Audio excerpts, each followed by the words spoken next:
प्रत्येक व्यक्ति को अपनेपन की भावना की आवश्यकता होती है और इस तरह महसूस करने के लिए वो किसी न किसी समुदाय से जुड़े हुए होते हैं, क्योंकि उन्हें पता होता है कि उनका दृष्टिकोण समझने की और स्वीकारने की क्षमता धराता है ये समुदाय। कोई भी समुदाय परंपराओं और विश्वासों के आधार पर बनता है। समय के साथ बदलाव की ओर का उनका दृष्टिकोण और उसे स्वीकार करने की क्षमता के आधार पर उनकी प्रगतिशीलता का प्रमाण होता है।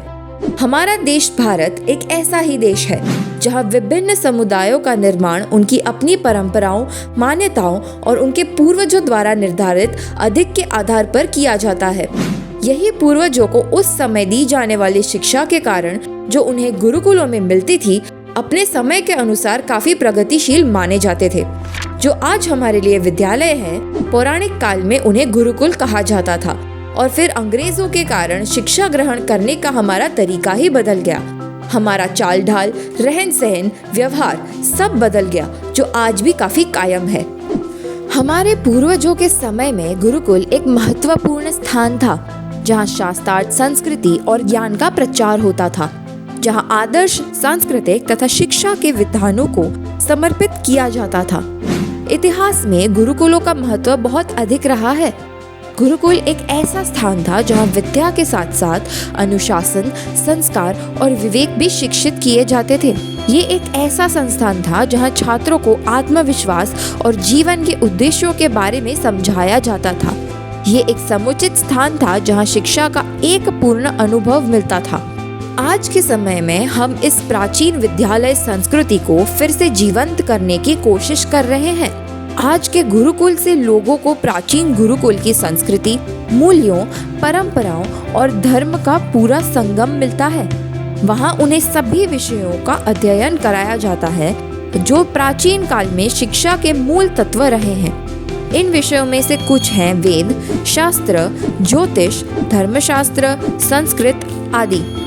वेदों की महत्वता का वर्णन करते हुए हम आपको इतना ही कहेंगे कि वेद एक ऐसा ग्रंथ है जो मानव जीवन के हर पहलू को शामिल करता है। वेदों में एक अनुशासन की अनुभूति होती है और उनमें अंतरात्मा को जागृत करने का मार्ग दर्शाया गया है। त्रिपंद्र का मुख्य उद्देश्य है व्यक्ति के तन, मन और आत्मा की शुद्धि करना और ब्रह्म के दर्शन करवाना। त्रिपंद्र की महिमा को समझने से हमें अपनी शांति और शुद्धि का अनुभव होता है। दुर्गाधाम विद्यापीठ एक ऐसा संस्थान होगा जहां हमारा उद्देश्य होगा एक ऐसा गुरुकुल बनाना जिसमें शिक्षा जीवन शैली का हिस्सा हो, उससे विद्यार्थियों में आत्मविश्वास और उनके सामर्थ्य का विकास हो और उनमें सामाजिक जिम्मेदारी और सांस्कृतिक संवेदना की भावनाएं उत्पन्न हो। ये सब सिखाना आज के काल में काफी जरूरी हो गया है ताकि वे आगे जाकर एक जिम्मेदार और कर्तव्यनिष्ठ नागरिक बन सकें। त्रिपंद्र की 3 आदि ऊर्ध्वतार रेखाओं का उपयोग हमने भवन के 3 ब्लॉक बनाने में किया है, जिसमें भिन्न भिन्न प्रकार की सुविधाओं का प्रतिपादन किया गया है। प्रथम रेखा दर्शाती है ऋग्वेद को और मुख्यता को, अतः इस प्रथम भाग में प्रशासनिक विभाग को और ऋग्वेद विभाग को स्थापित किया गया है। द्वितीय रेखा बताती है ज्ञान शक्ति को, अतः यहाँ पर यजुर्वेद विभाग, संगणक कक्षा, पुस्तकालय और विभिन्न प्रयोगशालाओं को स्थापित किया गया है। तृतीय रेखा दर्शाती है क्रिया शक्ति को, अतः यहाँ पर सामवेद और अथर्ववेद के विभाग को स्थापित किया गया है। मुख्य भाग त्रिपंद्र का जो होता है वो बीच की खड़ी रेखा होती है। वो आपकी मानसिक केंद्रता को, संभव को और ज्ञान को दर्शाती है। अतः इस भवन के मध्य में जो चलने, फिरने, घूमने और बैठने की जगह होगी उसका पूरा उपयोग किया गया है। प्रथम रेखा के मध्य में प्रवेश स्थान, द्वितीय रेखा के मध्य भाग में आंगन या एक चौक और अंतिम रेखा के मध्य में एक सीढ़ीनुमा रंगमंच का निर्माण किया गया है, जो एक सम्मिलित रूप से विद्यार्थियों के लिए एक जगह एकत्रित होने की तरह भी उपयोग में आ सकती है। त्रिपंद्र की 3 रेखाओं की दूरी मध्य से समांतर दूरी पर बनती है, जो शांति को, प्रवाह को और समभव को दर्शाती है। इस तरह से इन रेखाओं का उपयोग 3 भवन के निर्माण के बीच का स्थान यानी कि आवागमन, हवा, प्रवाह और प्रकाश के लिए उपयोग में लिया गया है। सम्मिलित रूप से पूरे त्रिपंड के स्वरूप को भवन के लिए आधार मानकर उपयोग में लिया गया है। इसी प्रकार मुख्य भवन के अतिरिक्त विद्यार्थियों के मानसिक विकास के साथ साथ शारीरिक विकास के लिए भी पूर्ण रूप से ध्यान रखा गया है, जिसमें अलग अलग खेल के प्रांगण का निर्माण किया गया है, जिसमें क्रिकेट, फुटबॉल, टेनिस, बास्केटबॉल और अन्य खेल सुविधाओं का समायोजन किया गया है।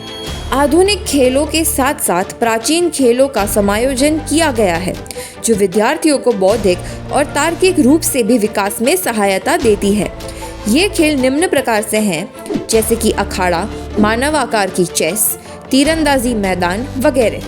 खेल कूद के अलावा एक छोटे से जंगल का निर्माण भी किया गया है, जिसमें भरपूर वृक्ष और पौधों के साथ ध्यान केंद्र बनाया गया है, जहां विद्यार्थी अतिरिक्त खाली समय में जाकर ध्यान लगा सकें और मानसिक शक्ति को बढ़ा सकें।